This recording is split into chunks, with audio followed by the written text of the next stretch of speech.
I am Serigne Dioum. I'm the Group CEO for MTN Group Fintech, and I'm passionate about driving financial inclusion in Africa, giving dignity to people by helping them to become financially independent. And also, I'm passionate about seeing people growing. And I'm so happy to have you on Voices of the Future.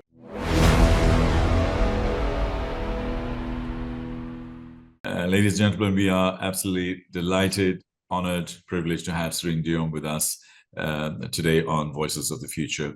He is a great leader at MTN in Africa, where he is working to really make a difference and change the game.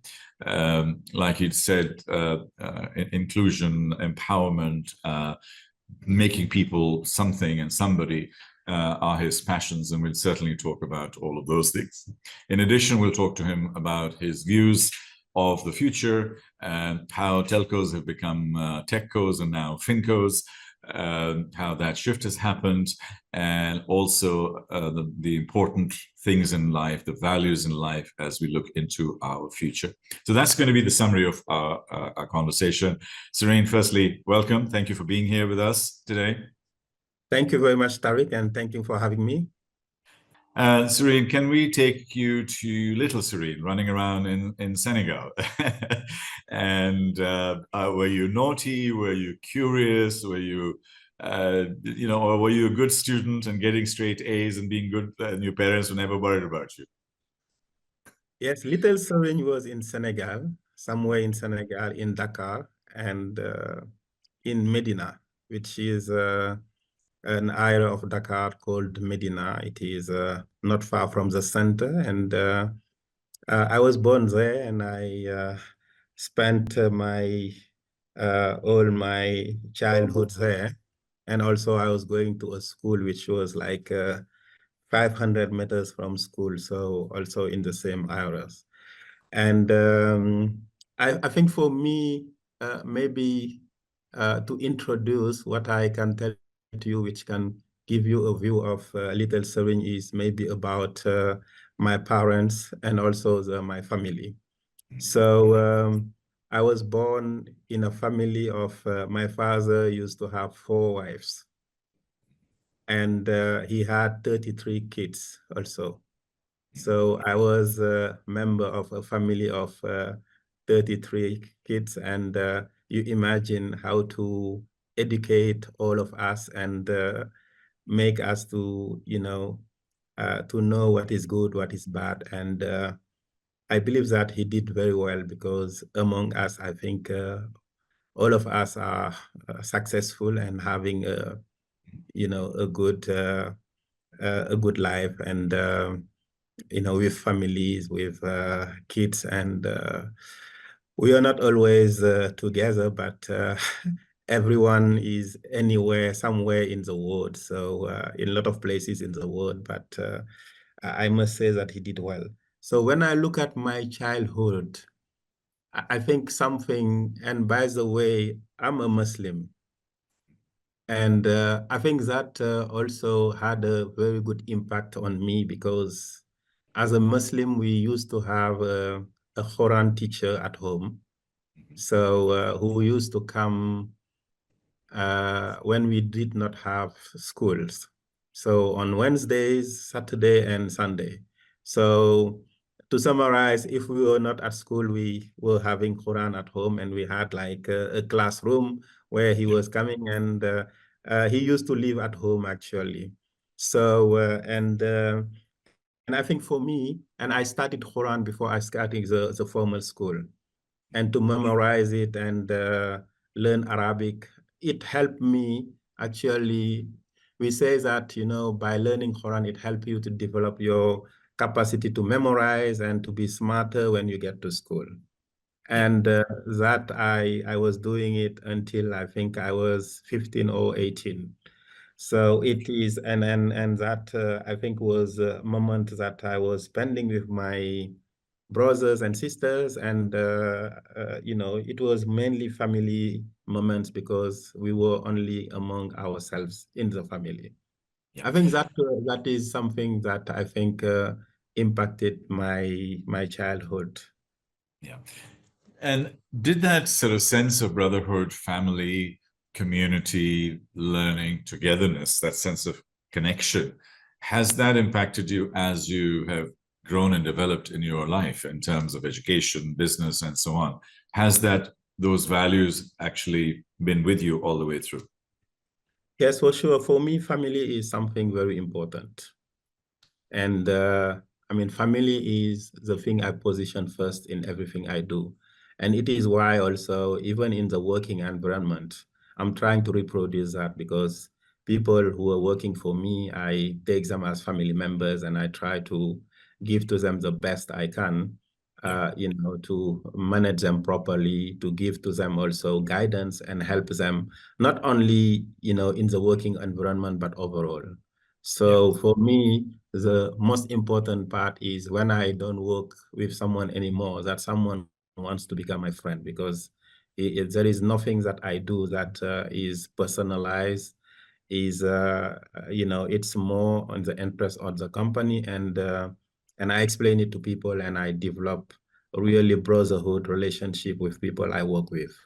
And also, I think being in a big family is something which is very important to help also to navigate within professional environment because Mm. you can imagine family of 33, how people are different and the difference of age also that gives to you the fact that, in our culture, you need to respect the people who are older than you and it gives to you also a sense of just also being able to, take guidance and apply them. And also you have people who are following you and helping you and accompanying you while you are, that is very important. Yeah, indeed. So fast forward into your business life, sir. You graduated in Britannia, and then and how did your career start? And what were your early memories of how you shaped yourself in your business life before you got on to MTN? Yeah, so I graduated in France and, and engineering, telecommunication engineering, and specialized on mobile technology. So, before I graduated, I think I followed a path which is not like I didn't go to university. After what we call in French baccalaureate, Yeah. you go to university. But in France, there is some academic specifics where you can go to what we call class préparatoire, which is designed for the best school, the best of students. Mm-hmm. And you go there, it's a 2 years of preparation. You do mathematics, physics, chemical, French, English, and then you prepare yourself to do some, and you do some exams. And following your rate, then you can choose where you go or something like that. So I did that. And then I wanted to do telecommunication because I got fascinated by the person who were driving the telecommunication company in Senegal. His name is Cheikh Tidiane Mbaye, and I think he is a great leader. Mm-hmm. And, I wanted to achieve something that like him. He was very young when he was appointed CEO of that. I think he was the youngest ever. Mm-hmm. And he did so well and how he transformed the company. And for me, he was my leader model. So, and that also give me just it pushed me to become interested on telecommunication, and therefore I went to a telecommunication school, and yes. Yeah, no, so that's amazing. What this was in the 1990s, I would imagine, when all the telcos were coming up and so on. In the early days of telcos have always been a fascinating and a strong business.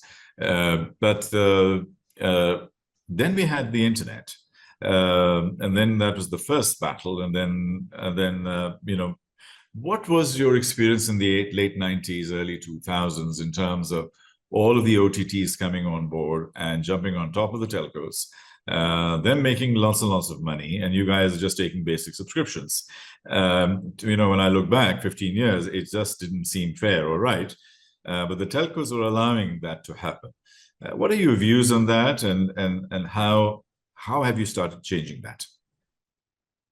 Yeah, so my view on that is that as telco, we were making so much money that, the growth was like 30% year on year. When you have those type of growth rate, you think that, everything is okay and you do not need to do much more to secure your future. Sure. And those days, you needed just to install one more base station, and then you get revenue out of that. Yeah. And then after started the data journey, and then it was a growth also era for telco. So telco, I would say, was very comfortable, and because of the high growth that we were getting. And while we were doing that, some others were thinking about, how to leverage our networks. And it is how the OTT came. And for me, I think something I have which is very specific to me is that in my whole career, I've never really worked. I did it a couple of years, but it was in between. But I've never worked like as a pure telco person. All companies that I worked for, which was Orange, MTN, I always did something which was on the borderline. And so when I was working for Orange, first of all, in Senegal, I was working for Sonatel Multimedia, which is a company that Orange Senegal put together at that time to see how they can penetrate the SME market, and also how they could push internet, which was very in its early stage in Senegal. And after that, I started to work on what we call, when I went to Mali, what we call value-added services on top of the network. So, which was, people was working on the core, but I was always on the seeing how to put growth and do some things that could differentiate us. And later, it is how I entered to mobile payment. Okay. So when I look at telcos in 20 years ago, one of the key things, and I've looked at your deck and so on, the key thing that differentiated you, whether it was Orange or MTN, is really your values and your core value system of how people perceived you and the brand that you were building. Orange's brand, 20 years ago was absolutely incredible. Did you get a lot of training and development in building brand, or were you much more on the engineering side? I have not worked that much on the engineering side. Okay. I worked more on the commercial side, marketing, and also building brands, rolling out brands, and also putting product and services to the market. Yeah. When did you join MTN, sir? And what So I has been your joined experience? MTN on the 1st of November 2009. Okay, so you are a little bit of a veteran, and you've shaped their way forward in the payment space.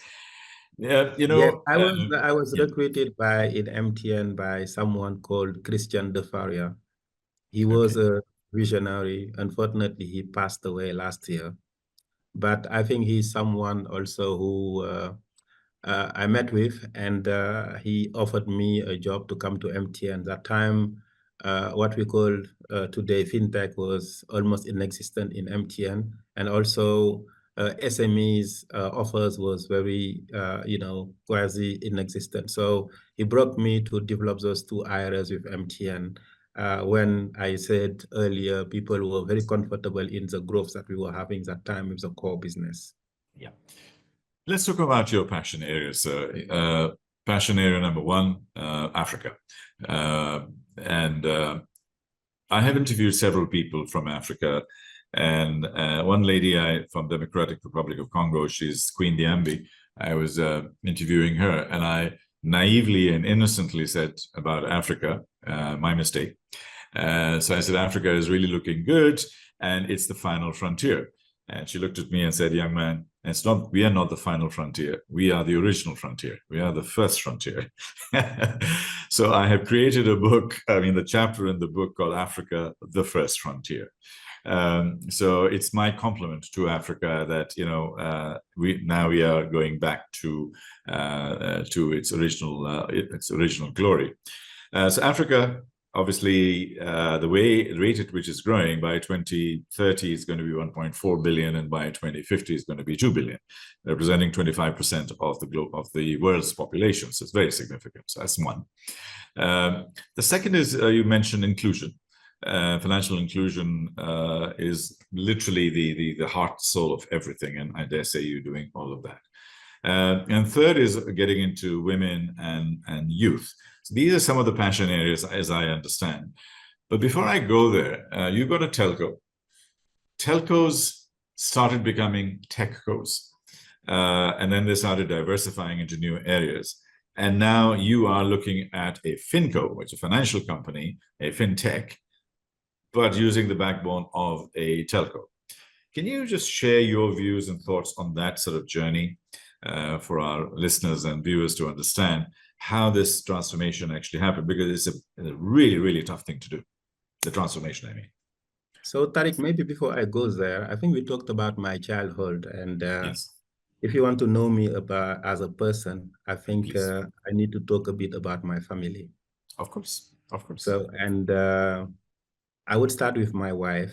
I think I met with my wife somewhere in 2005, and she changed my life because the way she always pushed me to look bigger and to look very far. So that I think changed my way of perceiving life and the world, to say that I need to be, always look after excellency, and there is nothing that I should not be affording. I should not restrict myself.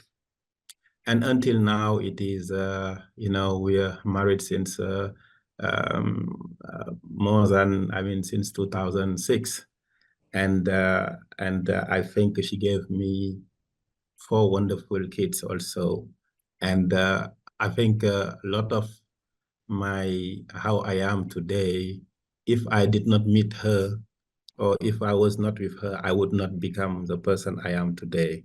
So I really would like that to be reflected on whatever you write on me, because I think that is the things that I think I need to appreciate. And she's always on the background, but I can tell to you that she has been, and she's still amazing, and she will be amazing. Thank you. Thank you very much for sharing that. And I think that I talk about this a lot in terms of building the future, and you mentioned it early. I talk about happiness and love.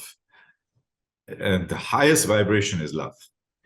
And basically I said, when we're looking into the future, we'll have technology, we'll have this, that, and the other. But that human values of love and community and connection, that's what makes the difference. That's what the future is about. That's sort of my view of the world also. And I'll share a fun story from my side also. I interviewed the executive producer of the movie called Gladiator. Do you remember the movie? Yes, I do. What was the movie about? Do you remember? Yeah, I remember the actors. Was it Schwarzenegger? Yeah, Russell Crowe was the actor. Yeah. Yes, yes. And it was talking about the world that time, how they was conquering and everything. Yes. So Walter Parks said to me, he got the Oscar for that, and he said to me that actually I failed a little bit, because everybody thought that it was about revenge and power and fighting and so on. Actually, he said it was just a love story. Wow. And all he was doing was fighting all the way just to go and join his wife in charge. And that's why he had no fear. And basically that's why he became the gladiator, and this was his journey for love. So love is very high. And thank you for sharing the story of your wife. What is her name, sir? Because I'll certainly mention that. Her name is Maggie. Maggie, okay. So we'd love to, Maggie. We will do that. And it's amazing. And there are many other people in the book who also have exactly the story that you have. One of them, when you're in Dubai next time, I will introduce you to him. His name is Yogesh Mehta.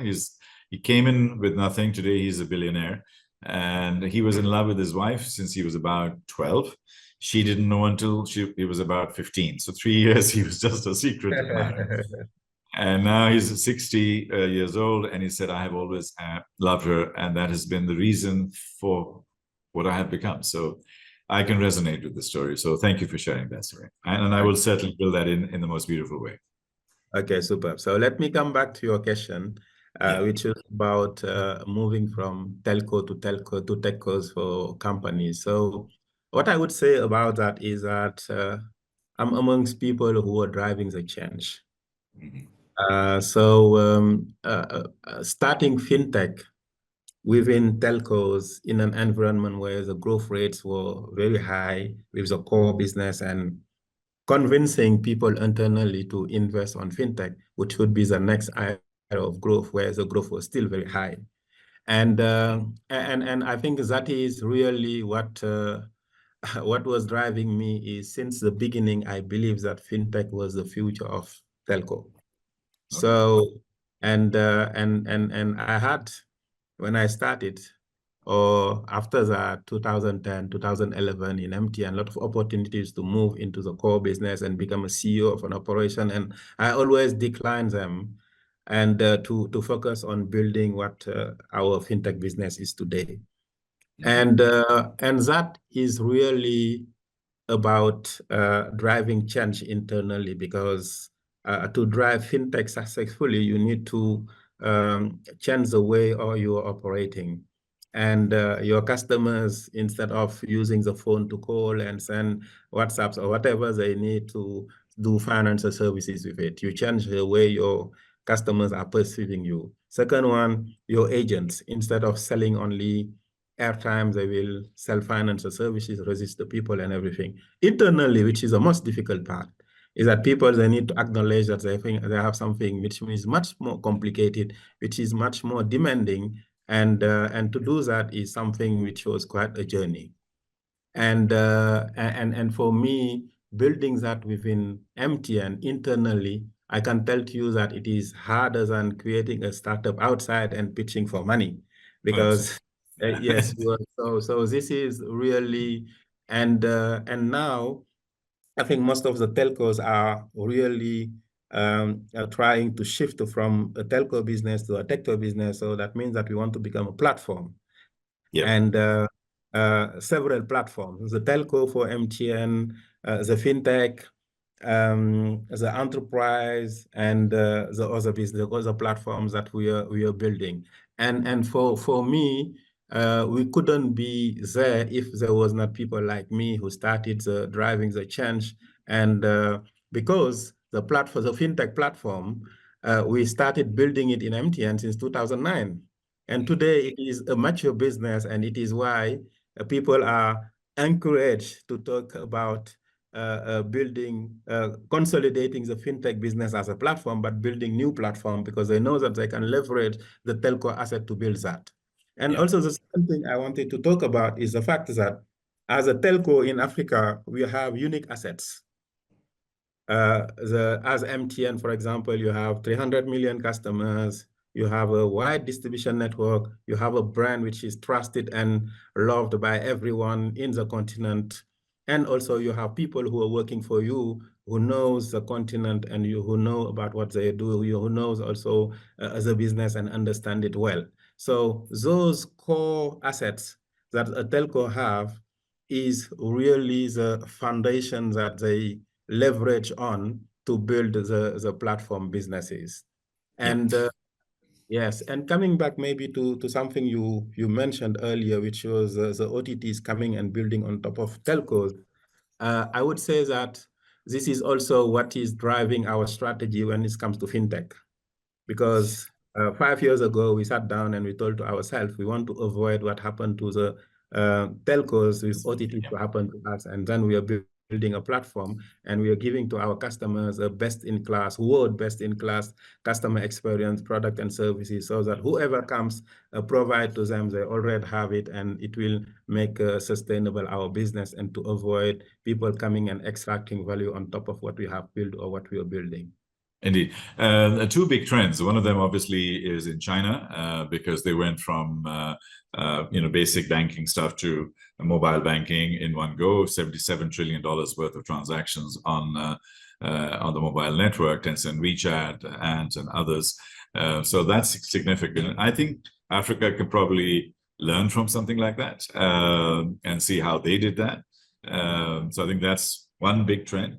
The other big trend that I see, Serigne, and I think it'll be close to your heart, is mobile wallets, and how 52% of bank accounts or accounts, where stored value accounts in the world today, are mobile wallets, and growing, only growing.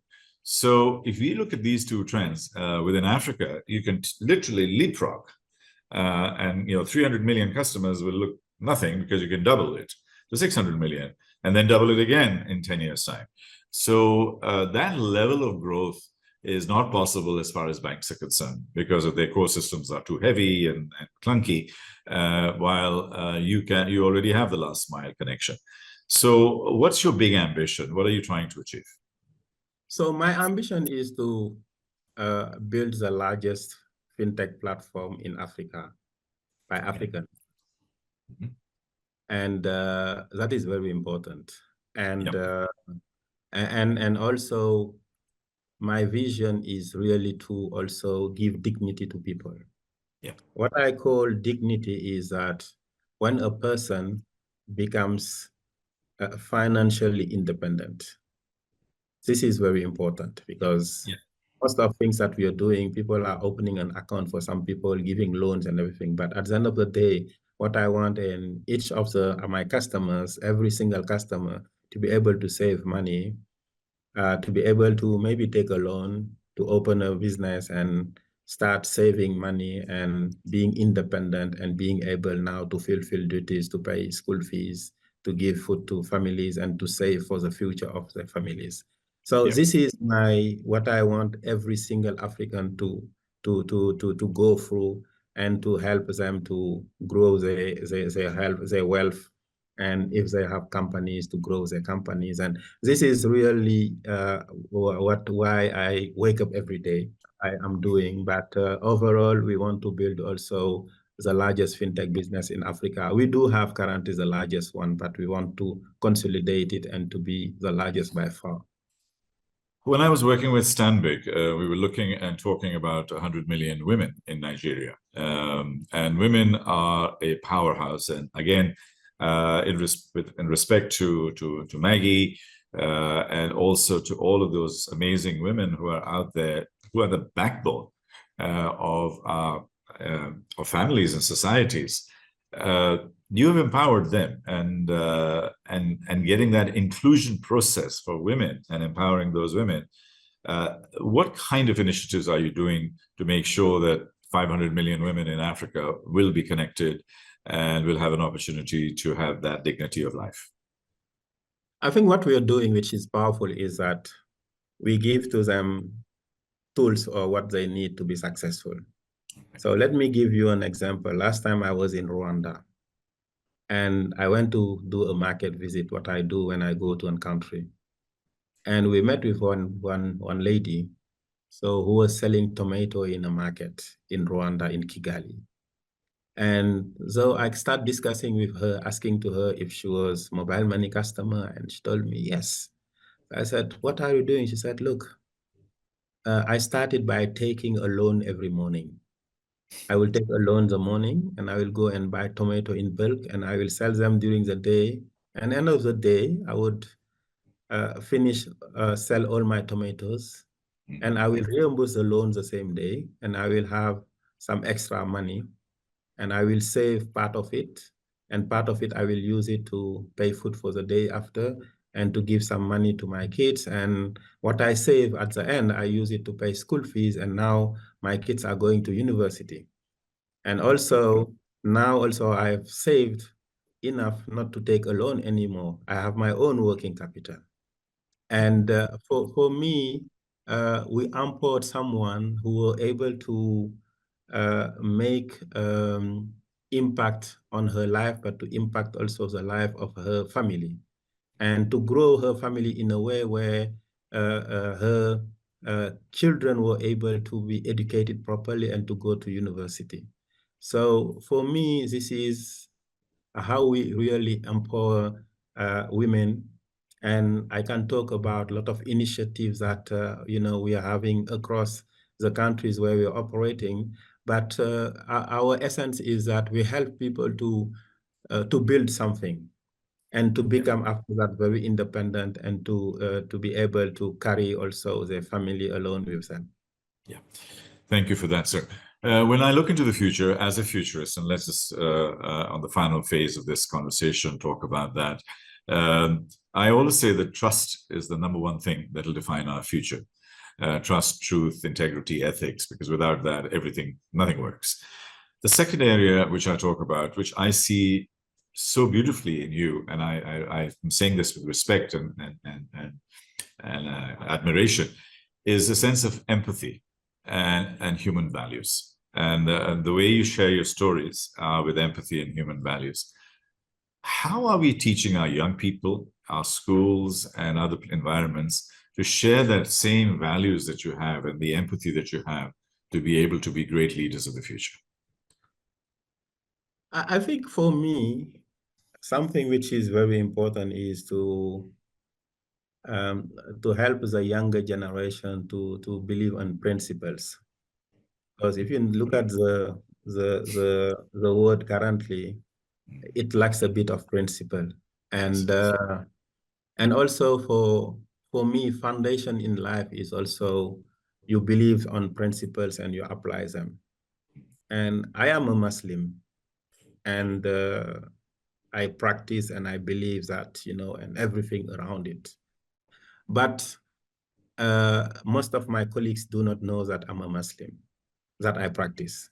For me, that is very important because when I am with them, I'm someone who navigate above that and try to talk to everyone. And for me, you to believe on something and also to uh, uh, believe that the potential which is in you and to then have principles are things that which are very important. And I think for that you're talking about future, but let me bring you back to the past a bit. I don't know if you know Sheikh Anta Diop. I know the name, yeah, yeah. Sheikh Anta Diop is a Senegalese anthropologist, and he's the one who wrote a lot of books about the civilization, the Egyptian civilization that was, to demonstrate to everyone that African civilization was the first biggest civilization, and it was most advanced than any other civilization before. And I think when the younger African generation will believe that they great-great-grandfather built something which was the biggest thing in when they were living, and they can start believing that they can also build something which should be bigger in the future. And I think that is very important to come back to your roots and to understand that, because a lot of Africans, when they wake up every day, they are seeing things that have been invented by others. And so they would say, we've never done anything and we'll not be able to do anything good in our life. But when they read about those things and they understand that they have potential that they can, and it will not be the first time that it happened in life, is something which is very important. So for me, knowing about your roots, uh, knowing about yourself, believing on yourself, and having principles in life are things that I would, encourage the first generation. And success, I would, for me, having also a passion on something is very important, because most of time, people, they see someone and saying that some people may say that I'm successful, but what is driving me is the passion I have and the legacy I want to leave on what am I doing. And then after that, one of the outcome could be the success. But I think I prefer to talk about passion and to see how I can make it a reality, and also how to make a contribution for my community. And for me, driving financial inclusion is something unique, and I have a opportunity to drive it, and I'm thankful to God that I'm able to do it. And this is a passion I have, really. Brilliant. Talking about partnerships, last couple of questions. MasterCard, you recently arranged a partnership. Can you share how that partnership is going to impact and fulfill your objectives? Yes, for sure. So, the partnership between us and MasterCard is, first of all, a meeting between two companies with the same value, with the same vision for Africa, for financial inclusion in Africa. And this partnership is about also empowering our customers, empowering our ecosystem. So for our customers today, they're able to make payment locally. But with the first part of, we will be able to issue cards that will enable them to pay, for example, in one, international e-commerce and get access and order from where they are and to be delivered or whatever. The second one is I talked about merchants earlier, and is to empower and to improve the value proposition that we are providing to our merchants. So today, they accept payment with mobile money, and with this partnership, it will allow them to accept also cards and accept other means of payments. That is very important. And the third one is international remittance. You know that Africa has a lot of diaspora, people in the diaspora, and for them, they're sending a lot of money to Africa, and it is very painful, and also it is very expensive. And we think that the assets we have in MTN, within fintech business that we build, we can disrupt that. And partnership also, the third leg is to help us to unlock that. Yeah, and your relationship is both an equity-based relationship and a strategic relationship.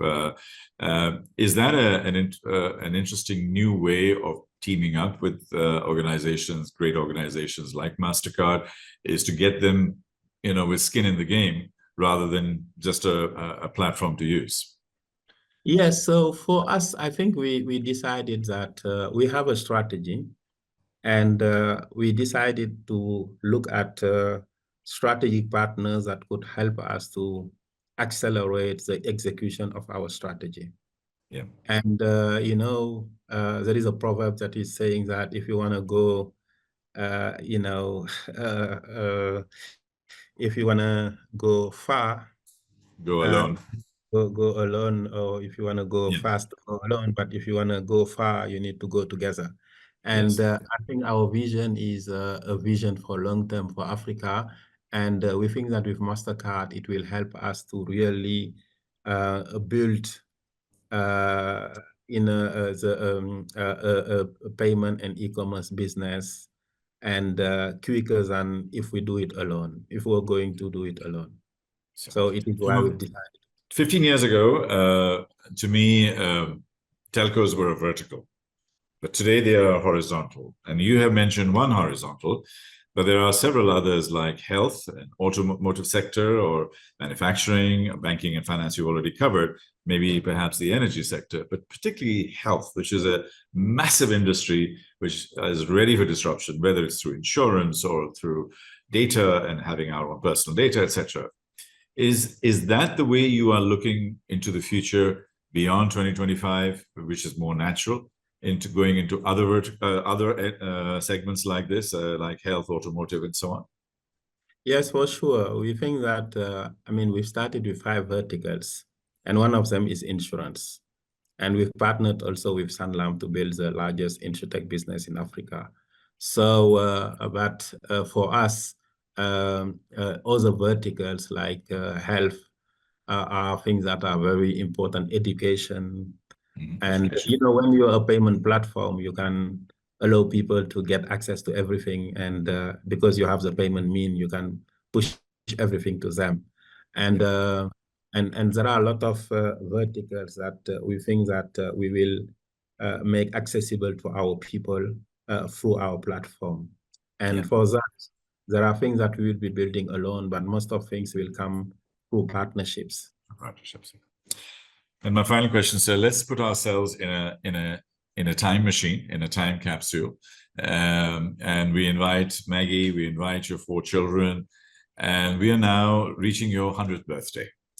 And you're not even at half time, so you have your whole life in front of you. And on your 100th birthday, Serigne, what are we celebrating? What are we announcing. What do you see outside when you look into the window? What did you see in the eyes of your family and your children and your grandchildren? So for me, the first thing I hope I will be able to celebrate is my family. Yes. That in 100 years, I was able to build a family and, still being with my wife and getting my children who have children and who build families and to see that also for my children, I gave to them an education which was very strong, and they were able to also build foundation for their own families and transmit the same to their own families. I think that is the first thing that, and also the second thing, when I look at back and I realize that I've helped a lot or I've shared a lot on what I have been earning, what God have given to me with people who were in needs. And I was able to help a lot of people to move from where they were to a more wealthy situation. And, every year I build wells in some villages in Senegal, people who don't have access to water, and I do it with what I earn. And I have a lot of projects like that I do myself. And to see that I was able to do more of those and to be able to help people. And the third one is my professional legacy. To look at, MTN Fintech and see that it is still, the largest fintech platform in Africa. And I was able to build an organization where when I left, it was much more successful because I left the people behind that were able to take over, that came with new ideas and brought it to position it in a way that I never thought about. Yeah. And By your 100th birthday, Serigne, I don't even know whether we'll have fintech as we know it. Maybe it'll be a chip in the brain, maybe it'll be a for tattoo in sure. your hand, or anything like that. But Yeah. it's a beautiful vision. Thank you for sharing your humanity with us. I'm personally very, very humbled and very touched.